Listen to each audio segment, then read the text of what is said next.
Welcome to the Consumer Finance Podcast. I'm Chris Willis, the co-leader of Troutman Pepper's Consumer Financial Services regulatory practice. And today we're going to be checking in on the status of the federal government and the Department of Justice's Operation Combating Redlining Initiative, which has been going on now for a little over 2 years, and there's a lot of news to report and predictions for the future about that. But before we jump into that topic, let me remind you to visit and subscribe to our blogs, TroutmanPepperFinancialServices.com and ConsumerFinancialServicesLawMonitor.com. And don't forget about our other podcasts. We have the FCRA Focus about everything related to credit reporting. We have the Crypto Exchange about all things crypto. We have Unauthorized Access, which is our privacy and data security podcast, and our newest podcast, Payments Pros, which is about all the regulatory issues affecting the payments industry. All those podcasts are available on all popular podcast platforms. And speaking of those platforms, if you like this podcast, let us know. Leave us a review on your podcast platform of choice and let us know how we're doing. And if you enjoy listening to and reading our thought leadership content, like our blogs and our podcasts, check out our handy mobile app. It's available for both iOS and Android. Just look in your app store under Troutman Pepper, and it gives you a way to conveniently access all of our blogs, all of our podcasts, a directory of our financial services lawyers, and even a handy calendar feature that tells you what conferences we'll be attending and speaking at. So download it and check it out. I think you'll find it to be really handy. Now, as I said, today we're going to be checking in on the status of the Combating Redlining Initiative, which is really being led by the Department of Justice, but where all the federal regulators are participating, the OCC, the FDIC, the CFPB. And it's been going on ever since it was announced in October of 2021 in a sort of joint release among several of the federal regulators. Now, this initiative has been very seriously pursued by all the regulators involved, and we've seen a very large number of redlining cases brought by the Department of Justice over the past couple of years, with some very large numbers involved. There's been a total of $107 million in monetary relief in connection with those redlining settlements. And in fact, there was also the largest ever single redlining settlement at $31 million just in the past year or so. And in fact, we also saw the very first redlining settlement with a non-bank mortgage lender by the federal regulators. So a lot of new ground is being plowed by this initiative. And today, to update us on the status of what's going on in the world of redlining, I'm joined by my partner, Lori Sommerfield. Lori is one of our fair lending experts. She's an expert in both the Fair Housing Act and the Equal Credit Opportunity Act. And she works very extensively on redlining matters, both in supervision with the federal banking regulators, and of course, if they escalate beyond that as well. So Lori, welcome to the podcast today. Thanks for being here. Thanks, Chris. Great to be with you again. So I guess it's probably appropriate for us to start the podcast just with a definition of redlining. For those who might not be, all that up on it, I'll just take a guess at it and then get you to update us on where the federal regulators are with us. But historically, redlining has been a claim made under the Fair Housing Act and or the Equal Credit Opportunity Act, which alleges that a mortgage lender is engaging in a discriminatory practice of avoiding making loans in neighborhoods in a metro area that have high concentrations of minority people living in those neighborhoods.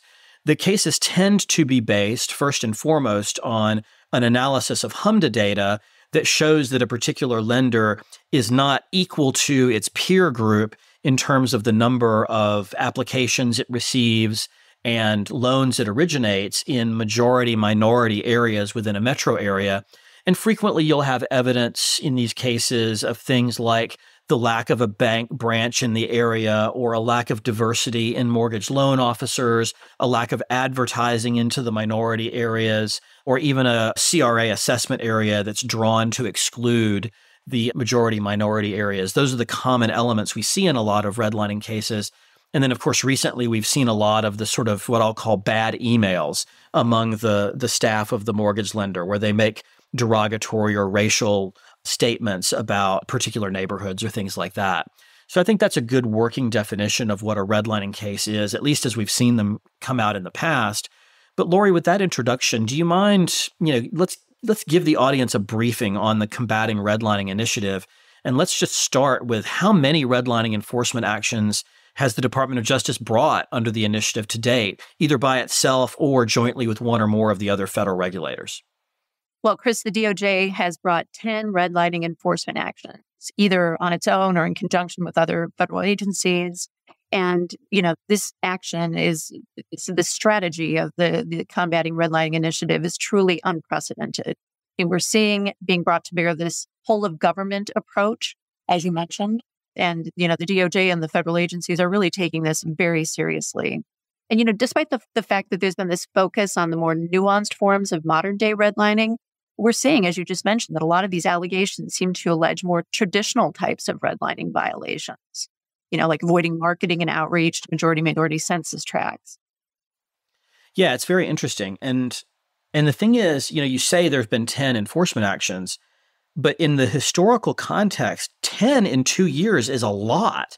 Because if you look back at the years preceding that, just sort of thinking back on the cases that were brought, it seems like you would see like 1 or 2 a year. And now we've had 10 in 2 years. That's really unprecedented. Yes, it is, Chris. I mean, I think, as we're seeing, the DOJ has made this their signature issue. And that's why they're putting all these resources behind it and really prioritizing redlining investigations and cases for enforcement during the Biden administration. And so in addition to the high number of cases that we've seen come out in public settlements, essentially, do we have any information about how many redlining investigations are currently in the pipeline with the Department of Justice? Yes, as a matter of fact, we do, Chris. DOJ officials have publicly stated recently that there are about 24 investigations that are currently pending. Attorney General Merrick Garland noted this in a couple of press releases that were issued this past fall in conjunction with announcements about particular enforcement actions in that big press release that came out October 19th, in which he announced that DOJ had secured over $107 million in relief for communities of color in redlining actions. And then again, at a fair lending conference in November, Lucy Carlson, who is the deputy chief of the DOJ's Housing and Civil Enforcement section, confirmed his statements that there are about 24 cases in the pipeline right now. Yeah, which again, like in historical perspective, when you would see 1 or 2 of these cases a year, or even when we've seen 10 in 2 years, the fact that there's 24 in active investigation with the Department of Justice is a whopping number, I think. But, Absolutely. But in addition to that, that's not even telling the whole story, because those are just the ones that have made it to the Department of Justice so far. We know from our own experience and from talking to others in the industry that there are numerous redlining cases being worked by the federal banking regulators and supervision, like the OCC and the FDIC, and those are sort of in the pipeline potentially to be referred to the Department of Justice for enforcement.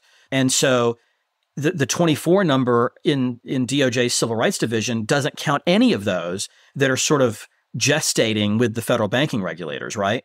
That's correct. So if you think of the 3 federal banking agencies plus the CFPB and all the potential redlining investigations or examinations that are occurring right now, I mean, that number could quadruple. Yeah, absolutely. And the thing is, we've noticed, you and I have noticed in our supervisory experience with the federal banking regulators that they are being, let's say, very aggressive in finding redlining, even in instances where my belief is the fact pattern would not have resulted in a finding of redlining in the past. Agreed, Chris. I think we're seeing some fact patterns where the regulators are focused on marketing and outreach or loan penetration that is based on areas that are not part of a traditional CRA assessment area, but using more of a REMA theory, reasonably expected market area, right, and often requiring that additional mortgage loan origination and application volume be generated in majority-minority census tracts that are adjacent to those areas, which we typically not have seen in prior years. Yeah, that's right. So what are some of the common trends the DOJ has said that it's seeing in cases where redlining activity is being alleged? Lucy Carlson from the DOJ recently highlighted 2 common trends that the DOJ is seeing in redlining enforcement actions when she spoke recently at that Fair Lending conference. And she stated, first of all, that lenders' awareness of redlining risks sometimes is noted as, sometimes being in existence for years about the fact that they needed to take corrective action and yet failed to do so. So that's one common trend they're seeing. A second trend is evidence of discrimination in employee emails. sometimes even involving managers, where there have been disparaging descriptions of certain neighborhoods or even overt animus toward certain protected class groups. And that was something that you mentioned earlier, Chris, at the beginning of our podcast. And, these are clearly important issues for lenders to be aware of, because not taking corrective action when redlining risk is known based on data analyses or information is a huge red flag for regulators. And as you and I both know, there's been this increasing trend among federal regulators, especially the DOJ and the CFPB, to use email and instant messages as a roadmap to finding compliance violations. So I think we're going to continue to see these types of requests for electronic communications going forward, not only in redlining investigations, but also other types of civil investigative demands. Yeah, that's a great point, Lori. And I think we should probably come back to that electronic communications point when we wrap up the podcast and talk about going forward implications for lenders. But before we get to that, at that same Fair Lending Conference that you mentioned that Lucy Carlson spoke at, I think I also understood that Assistant Attorney General Kristen Clark made some comments at that same conference and gave some sort of specific guidance to mortgage lenders to try to help them stay out of trouble from a redlining standpoint. Would you mind sharing that with the audience? Sure, Chris. Yeah, you're absolutely right. Kristen Clark gave basically 5 ideas that were designed to sort of guide lenders about how to avoid and address redlining risk. So her first suggestion was, engage with your regulator and promptly implement any recommendations following a fair lending exam. She said that lenders that ignore regulators' recommendations that could have made a difference in identifying and addressing redlining risk are more often subject to investigation by the DOJ. Her second suggestion was, understand the full scope of the community that the institution serves and lends to. She said that, some lenders could have proactively identified risk if they had simply stepped back to look at whether there were any communities of color adjacent to their lending areas that could have been reasonably served. And this exactly exemplifies that fact pattern that you and I were just talking about, which we see in enforcement cases like ESSA, Bank and Trust. Her third suggestion was engaging with community groups that have insight into the credit needs of local communities of color. And obviously, community groups are critical partners when lenders are seeking to connect with potential borrowers of color. And some of those groups provide services that can create a pathway to homeownership, like credit counseling or match savings programs and the like. Clark's fourth suggestion was to ensure that the institution's compliance management system is accurately measuring redlining risk. She noted that some institutions rely on insufficient metrics that give lenders a false sense of security about knowing and understanding what their redlining risk, when in fact, those metrics are off base. And then her final suggestion was to use information from community credit needs assessments, as well as discussions with community organizations, to refine the institution's fair lending monitoring program. And one thing that she mentioned, Chris, in her remarks about that was using special purpose credit programs to expand access to credit, and that those types of programs can be one of the effective ways that lenders can address redlining risk.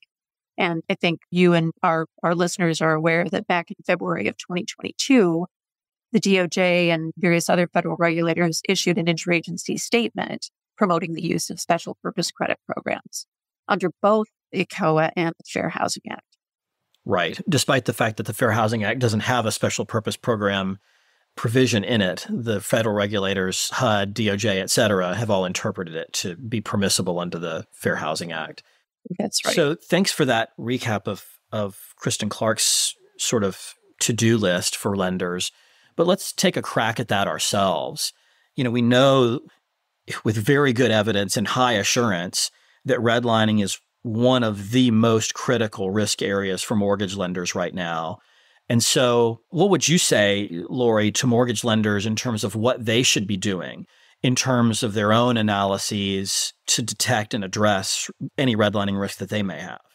Well, Chris, I would say first, any mortgage lender should expect and prepare for a redlining examination. And you can use the interagency fair lending exam procedures as guidance for that in preparation for receiving a redlining examination. But also importantly, lenders should also routinely be performing various redlining analyses based on their own prompted data as well as peer data. So those are things like market penetration analyses where you look at application volume and mortgage loan denials and origination rates, particularly in majority-minority census tracts. As I mentioned, you should also be looking at peer data and comparing those types of data, application volume and mortgage loan denials and origination rates, and also perform root cause analysis to identify which factors might be driving redlining risk and whether any type of corrective action is needed. So, along those lines, it's important to review your CRA assessment area to make sure that it doesn't exclude minority areas, look at branch locations, and how you are looking at branch mortgage loan performance in your opening and closing decisions. You should also be evaluating marketing and outreach initiatives and looking at your geographic inclusion and exclusion criteria, as well as, of course, reviewing your policies and procedures and monitoring customer complaints and any litigation, of course, that could involve redlining allegations. But there's a whole host of things that lenders should be doing to routinely evaluate and address whether redlining risk is present. Well, it seems to me also we should come back to the point you made earlier about the use of emails and instant messaging communications to kind of prove intent or provide atmospheric facts. And we've seen a number of recent redlining cases that contain, where the complaints or the press releases or both contain extensive discussions or quotes from, very poorly worded emails among members of a mortgage lender's staff. And so it seems to me that since we know the regulators look for such communications in any redlining investigation, mortgage lenders would be well advised to do that internal looking themselves, in addition to doing the more classic sort of HMDA-based and assessment area type analyses that you just mentioned. Surely you don't want to discover that there's emails like that on your server when the DOJ requests them in a document request. You're absolutely right, Chris. This seems like something that every mortgage lender should be doing proactively through electronic communication surveillance, using keyword searches, terms and phrases that could potentially indicate overt discrimination in particular. But this is often the smoking gun that leads to the tipping point whenever there is redlining risk present. So I absolutely agree with you that it's important to proactively monitor electronic communications, which are ways. Yeah. We're now in 2024. It's the final year of this presidential administration. We know why we have a lot of cases in the pipeline, both with the federal banking regulators and with DOJ. So would you care to make a few predictions about what we're going to see in terms of redlining in 2024? Sure, Chris. And I would welcome yours as well. As I mentioned, the Combating Redlining Initiative is certainly a signature issue of the Biden administration. And we've seen the federal agencies, led by DOJ, undertake this steady stream of redlining investigations and enforcement actions during the past 2 years. And as AAG Kristen Clark recently stated at that Fair Lending Conference, DOJ intends to move full speed ahead with pursuing this initiative. So I fully believe that we're going to see several more redlining enforcement actions during 2024.